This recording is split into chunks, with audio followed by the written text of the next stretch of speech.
ষষ্ঠ উপজেলা পরিষদ নির্বাচনে প্রথম ধাপের ১৫২ উপজেলা নির্বাচনের মনোনয়নপত্র দাখিলের সময় ছিল সোমবার। এতে বেশ কিছু উপজেলায় নির্বাচন বর্জনকারী বিএনপি জামায়াতের নেতারাও প্রার্থী হয়ে নির্বাচনে মনোনয়নপত্র দাখিল করেছেন।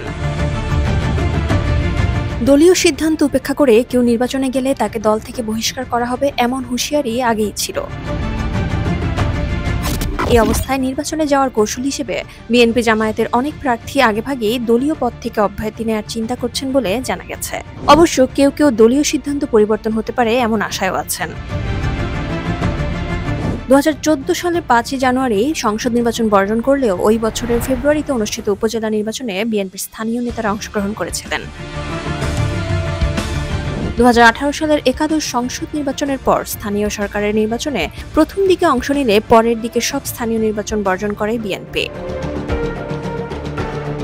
এ সময় দলীয় সিদ্ধান্ত অমান্য করে প্রার্থী হওয়ায় কুমিল্লার মনিরুল হক সাক্কু, নারায়ণগঞ্জের তৈমুর আলম খন্দকার সহ অনেককে দলীয় পদবি থেকে বহিষ্কার করেছে বিএনপি।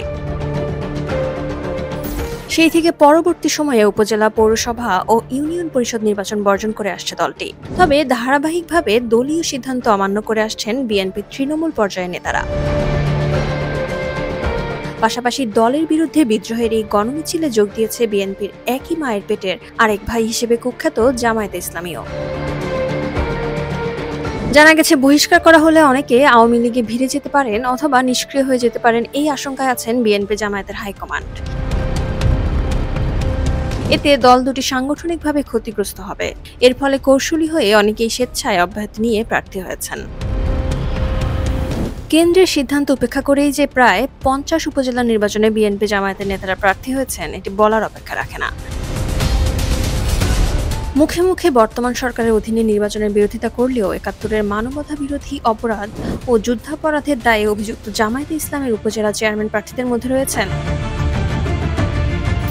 এছাড়াও আরও অনেক উপজেলায় চেয়ারম্যান ও ভাইস চেয়ারম্যান পদে বিএনপি জামায়াতের অনেক নেতা প্রার্থী হয়েছেন, যা নিয়ে ইতিমধ্যেই রাজনৈতিক মহলে মিশ্র প্রতিক্রিয়ার সৃষ্টি হয়েছে।